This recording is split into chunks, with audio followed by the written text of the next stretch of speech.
Hi, my name is Jack Tucker and you're watching BREADSPACE, your favorite semi-ironic bread-based talk show. Today we're sitting down to get to know Amanda Wolfgram, so let's get started.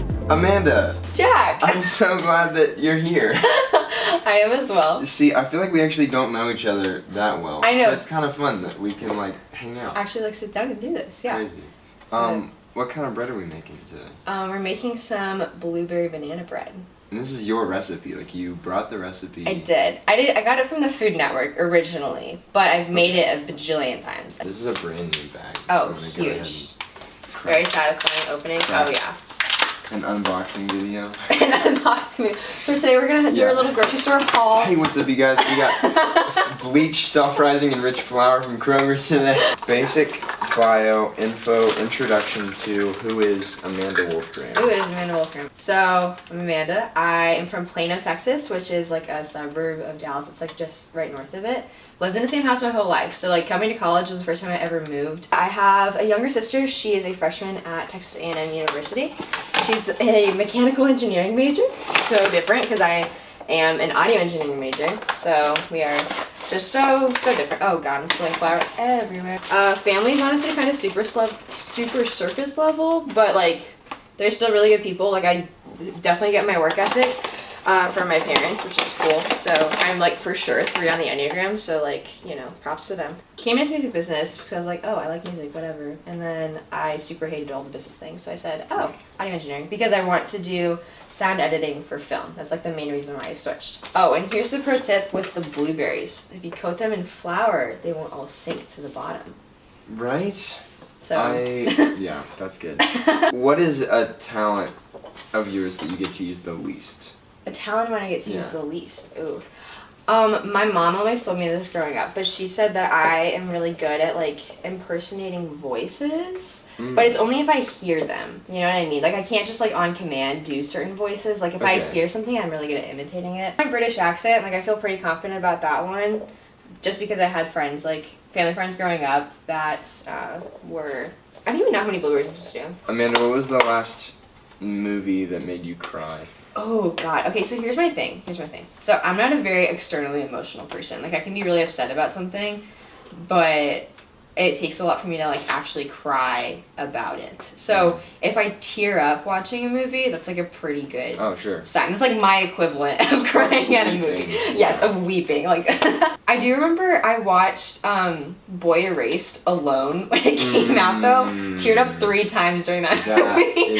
That was like a lot, and because I just went alone because sometimes it's so hard to find like people to go with. I could go through my Letterboxd right now and be like, are you on Letterboxd? I am. I want to follow you on Letterboxd. I'm so excited that you're on Letterboxd. Okay, because I know you're a big movie guy also. Yes. Honestly, I like watching movies better than TV shows though, because TV shows just are never ending in my head. Like they just last for just so long, and I'm like, you know, I could just sit down and for like a good 2 hours and get closure on this entire narrative story and then be done with it versus like watching 8 seasons of I could get like a really 40-minute led on for months. Yes, exactly. So is the bread done? Is it ready to go in the oven? I think we're ready. That's huge. Let's okay, do it. Let's do it.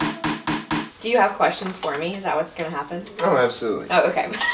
But Amanda, now that the bread's in the oven, it's time for a word from our sponsors. Oh, Would you read this card, please? I would love to. Okay. BREADSPACE is brought to you by McDougal's. With Thanksgiving just around the corner, it's never been more important to remember that McDougal's caters. Nothing would make your grandparents and distant cousins more proud than to see you enter with a party platter of the finest chicken Hillsborough Village has to offer. McDougal's. They don't sponsor us, but they should. Thanks, Amanda. Huge. Of course. Oh, it's time for playing favorites. Oh, favorite gosh. part of the show where you tell us what's best. Is this like a speed round kind of situation? Ideally you go as fast as you can, but please take your time. Oh gosh, okay, because like I get really stressed when I'm under like a time constraint. Oh and no, all is well. It's actually not. Favorite breakfast food? Ooh, honestly bagels, like cinnamon raisin bagels specifically. Okay. So yeah. Favorite scary movie? Okay, here's the thing. I just super hate scary movies. Like I get scared so easily. I'd probably be The Shining, just because I don't consider it a scary movie because it's more of a thriller. Oh, but it's terrifying. It's really not that bad. It's so scary. It's more suspenseful than scary. I saw it at age 18 and I slept with the lights on. Favorite place you've traveled? Ooh, oh gosh. I've like this sounds really like spoiled of me, but like I've traveled a lot of places just because my parents. I'm so sorry. I think of all the exotic places I've been to, I think London is still my favorite just because I did my study abroad there, and it's just like I could easily live there. It's so much fun. Like there's a never-ending amount of things to do, and it's so close to so many other countries, which is really cool. You can already do the accent. I can. I don't. Do you want me to do it? Like I just please. don't. Yeah, go for it. I mean, I could just talk like this, but I don't know how long you want me to do this for, but I mean, I could do it if you wanted me to. That seemed very natural. Thank you. It just came out. I've trained myself to do this quite often just because I used to do it all the time in like middle school. Your favorite cereal? Oh, definitely Honey Nut Cheerios. Easy. Favorite concert you've been to? Probably Young the Giant on their most recent tour, which I saw them last October. They were just dancing on stage, and so like everyone else was dancing in the crowd. Like it was just, I don't think I've ever danced harder at a concert. Like it was so much fun. But That's awesome. Favorite season of the year? Fall, for sure. Done. Favorite coffee shop in Nashville? Humphrey Street. It's kind of basic, I feel like, at this point, but it's just so good. It's just the environment's good. It's great. The coffee's good. It's a nonprofit, so you're helping the people out, basic, whatever. Favorite Christmas movie? The Holiday. When you look back on how you have become kind of more of a movie fan, were there kind of movies you can pinpoint? It's like, oh, this movie really did it for me. This is where I could tell this was something I cared about a lot. Ooh, okay. I think, honestly, Moonlight was, like, one of the biggest ones for me because it was my senior year, and I'd always enjoyed watching movies, like, growing up, but I didn't really realize that I appreciated movies because then I became friends with a bunch of motion pictures majors, and I was like, oh, this is a thing that you can be really passionate about and actually have a job with, and now I like want to pursue my career in the film industry, which is like really wild. So yeah, but AET specifically, how did you know I want to do sound for movies? Okay, so I was always kind of intrigued by, at first it started, I was like, oh, maybe music supervision might be kind of cool because it kind of bridged the music business side of me with like my love for film, because at the time I was still a music business major, so I was like, oh, this could be cool. And then I did a sync licensing internship, which is basically just getting the rights to put songs into movies. And so it was like some music supervision stuff, but it was mostly on the more paperwork heavy contracty stuff. And so I realized I super don't love that. Like I worked on a motion pictures capstone, which is like a 15-minute short film that you do your senior year. And so I did sound mixing on set for that, and then I also helped with all the post-production stuff, just like editing and all, like putting in sound effects and doing all that stuff afterwards.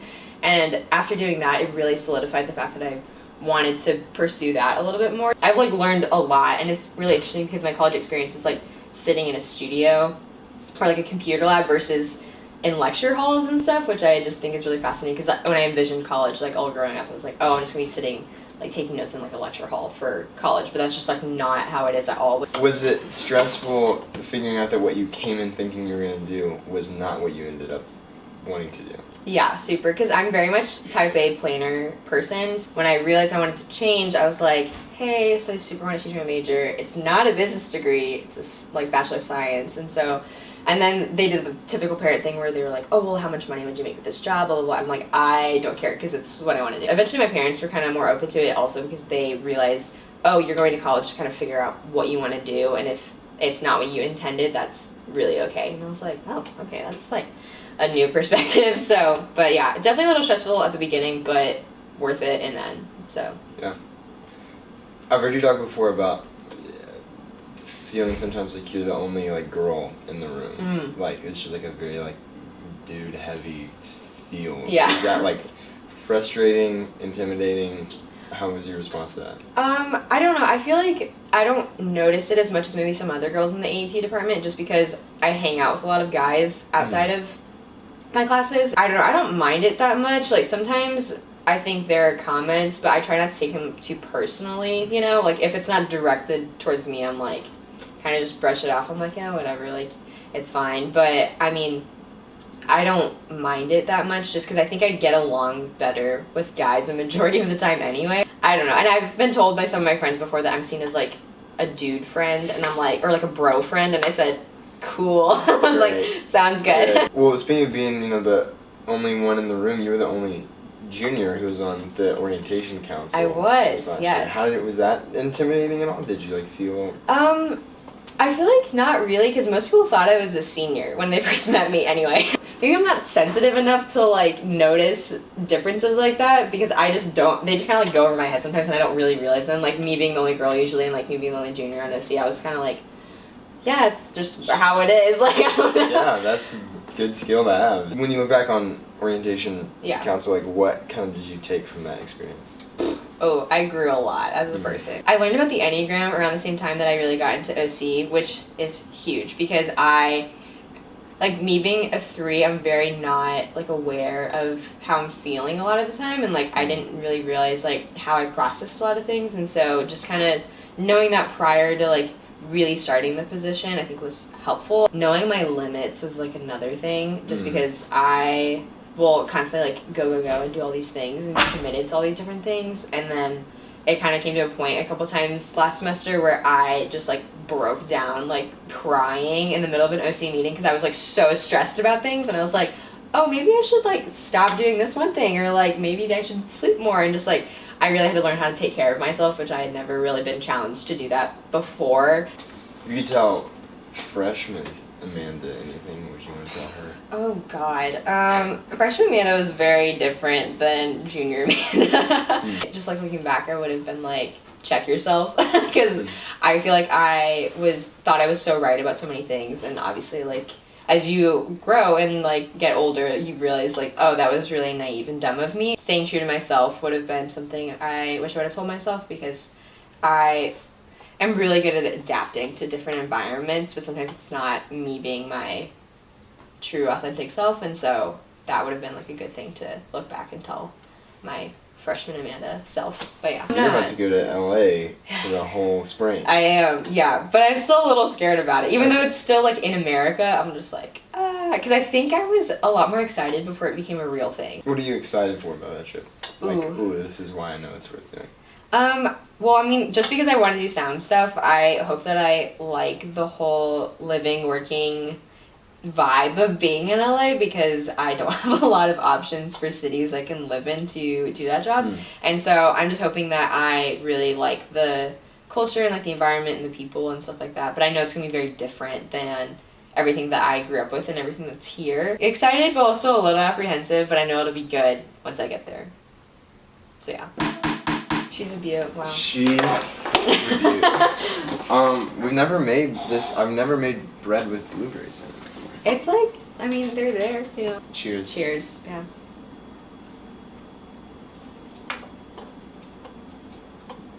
Yeah.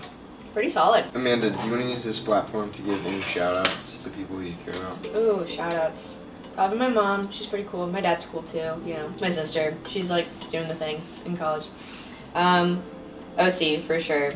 Love them all. My roommate, Rebecca, she's awesome. She reminds me that it's okay to kind of channel your inner child sometimes, which is really fun. My boyfriend, Jacob, he's great. Jacob. Shout out to Zach McCoy and Trapton Welsh. They're like 2 of my closest guy friends on the planet. They're the best. Thanks for letting me, you know, eat some bread and talk to you. So that's what we're all about. Yeah, I love it.